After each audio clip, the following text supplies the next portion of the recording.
In one of his most beautiful poems, Rumi surrenders to the divine love, likening himself to an intoxicated camel, pulled, burdened, and transformed, revealing the paradoxical nature of the spiritual love path.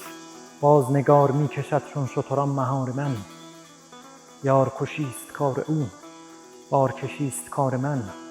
Once again, the beloved pulls my reins like camels. His job is killing the lovers. My job is to bear the load. Rumi opens the poem by suggesting that the divine beloved, by which he means God, has total control over the lover's life and path. The lover is guided, restrained, and pulled by the divine beloved, as indicated by God pulling the reins. The lover's efforts, labor, and even suffering are not meaningless. They are chosen, they are deliberate, they are sanctified by the beloved. پیشرو قطارها کرد مرا و می کشد آن شتران مست را جمله در این قطار من.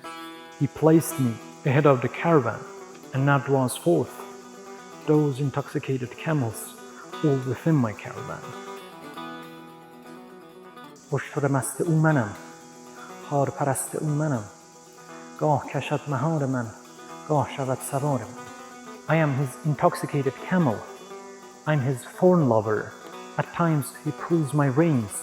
At times he rides upon me. Rumi suggests that the path of love is one of intoxication and madness. اشتر مست کف کند هرچه بود تلف کند لیک نداند اشتری لذت نوشخوار من. The love-mad camel becomes intoxicated and ruins all in its path. Yet no camel knows the delight of my chewing. Rumi alludes to something very curious here. When a male camel falls in love with a female camel, he sits there, foam coming out of his mouth, unable to move, as if it's sick. And Rumi uses that as a metaphor.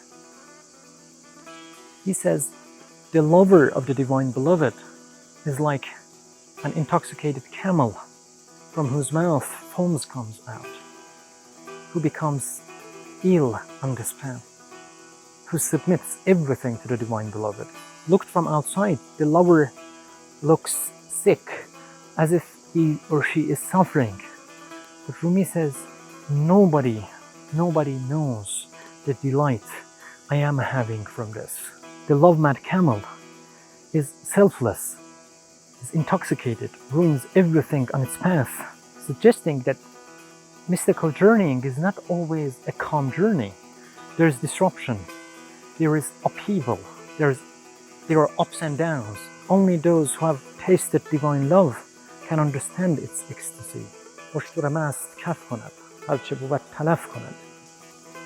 Foam comes out of that camel's mouth. It's selfless, doesn't know what to do, knocks here and there, ruins everything on its path. You think that's bad? No, says Rumi. You have no idea of the delight, of the joy, of the ecstasy I'm experiencing. لیک نداند اشتری لذت نوشخوار من. راست چو کف برآورم بر کف او کف افکنم کف چو به کف او رسد جوش کند بخار من. Truly, when my foam of love rises and meets his, the moment they touch, the stream of my soul begins to boil.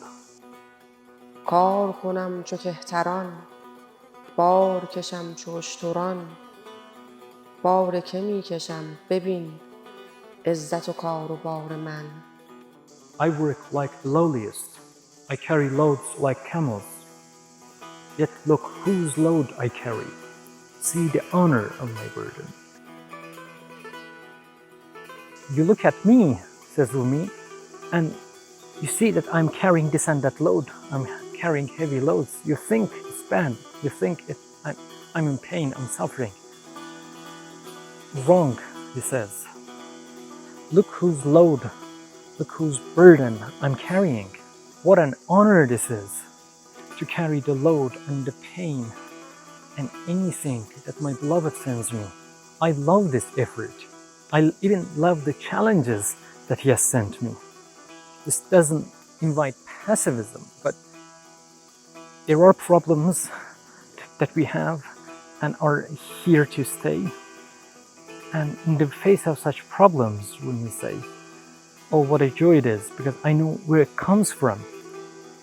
It's a challenge, but I know who has sent me that challenge. And I embrace it. Divine love burdens. Divine love wounds and heals at the same time. نرگس او ز خون من چون شکند خمار خود صبر و قرار او برد صبر من و قرار من. When his narcissus eyes break their drunken stupor with my blood, his patience and rest steal away my patience and rest. Divine love wounds. It requires sacrifice. The divine beloved drinks the lover's blood. Put metaphorically, love requires pain, enduring pain and sacrifice. And in this pain lies transformation. The lover's identity becomes dissolved in this paradox of being nourished and wounded at the same time. گشت خیال روی او قبله نور چشم من وان سخنان چون زرش حلقه گوشوار من. The vision of his face has become the qibla of my eyes' light, and his golden-like words, the loops of my earrings. I endured all this pain, but it was not in vain. Now that I have proven myself, now that I have shown my loyalty, his face, that is divine manifestations, become my guide. Divine manifestations become the light of my eyes, meaning they show the way, they enlighten my path. باغ و بهار را بگو لاف خوشی چه میزنی من بنمایمت خوشی چون برسد بهار من. Tell the garden and the spring, why do you boast of joy? I will show you my joy when my own spring arrives. True joy and spiritual spring, suggests Rumi, are in inner transformation. They are within you. The beauty of garden and spring is not even comparable to the wondrous beauty one experiences in that mystic ecstasy when they unite with the beloved. The soul's true spring is not seasonal. It's inner and transformative. What the world boasts as joy is just the shadow of inner beauty. می چو خوری بگو به می بر سر من چه میزنی در سر خود ندیده ای باده بی خمار من. When you drink wine, tell the wine, why do you strike my head? Have you not seen within your head my wine, which brings no hangover? باز سپیدی و برو میر شکار را بگو هر دو مرا تویی بلی میر من و شکار من. You are a white falcon. Go, tell the master of the hunt, you are both to me. Yes, my master and my prey. The beloved is both the seeker and the sought, the hunter and the prey. In the mystical experience, the boundaries between the self and the divine blur. To connect with the beloved, you need to transcend your lower self. The beloved plays both sides of this cosmic game. The lover merely participates in awe and in surrender. The paradox that Rumi uses as a poetic device is also a reflection of the divine nature. God has a paradoxical nature, gathering in himself the opposites, and paradox is central to divine love. It's God's nature to be intimate and elusive, to be kind and seemingly cruel. To show his love to Rumi and the mystic seeker, and to spill their blood. مطلع این غزل شتر بود از آن دراز شد ز اشتر کوتهی مجو ای شه هوشیار من. The opening of this ghazal was with a camel, hence it is stretched long.